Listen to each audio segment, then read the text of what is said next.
¿cómo ves si hay una nueva postura? Si hay si hay una poesía guerrerense, si hay ahorita una propuesta, porque digamos que como dices, ¿no? A lo mejor ahorita es el tiempo, ¿no? Aquí se están catalizando poéticas, se está catalizando, es un centro importante de la poesía actual, diferente al que se hace en otros estados, porque pues hay como sector independiente, hay sector institucional, académico, y todos colaboran, y en otros estados no pasa eso. Fíjate, qué interesante. O sea, en otros nada más están o los académicos o las instituciones, no hay tanto movimiento o están como cada quien por su rollo y se desconocen entre sí. Sí, lo que te decía que Guerrero es un estado muy, muy complejo y muy complicado en su historia. Yo te decía que es un estado que tiene 7 regiones y todas son diferentes. Hay una gran cultura popular en Guerrero y por el otro lado hay toda una falta de escuelas de arte, que los artistas se hacen aquí de manera autodidacta. Pero eso también le da una riqueza muy importante. Efectivamente, lo que tú me preguntabas, ¿existe una nueva propuesta? Yo pienso que sí. Yo en el libro que tú lo vas a leer comento que antes de los 80, los que publicaron antes de los 80, eran poetas en su gran mayoría autodidactas, en su gran mayoría que venían de comunidades muy, muy rurales, con mucha relación con el campo, con la siembra, con lecturas, con muy pocas lecturas, lugares apartados como Tierra Caliente, que es de difícil acceso aún ahora, o la Costa Chica, ¿no? Entonces sus lecturas eran pocas las referencias que ellos tenían.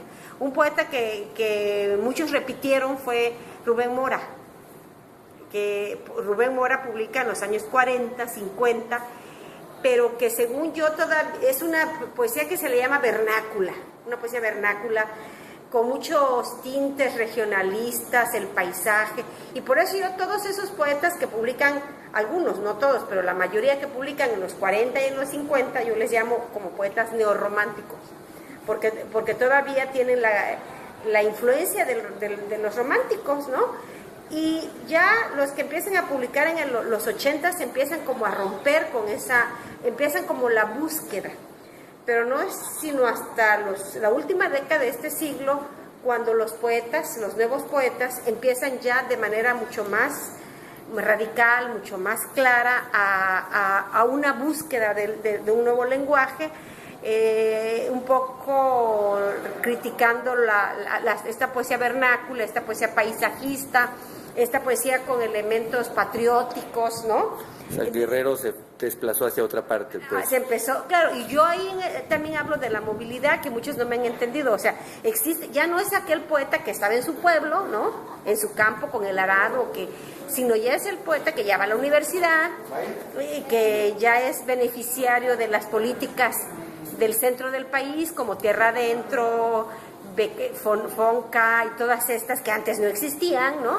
Y que ya también estudia en otros lugares, que se viene, o como el caso que yo pongo de la movilidad de estos, como el caso de Bartolo, que aunque es guerrerense, vive en otro lugar desde hace muchos años, o el caso de Jeremías, que no es guerrerense, pero vive aquí en Chilpancingo, ¿no? Digo, en Acapulco.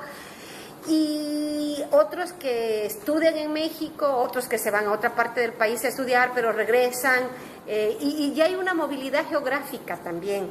O sea, ya las circunstancias externas también son diferentes y les da una visión mucho más amplia, tienen lecturas, tienen profesión, entonces eso les da un bagaje cultural mucho más amplio que les permite hacer una escritura también más fluida, ¿no?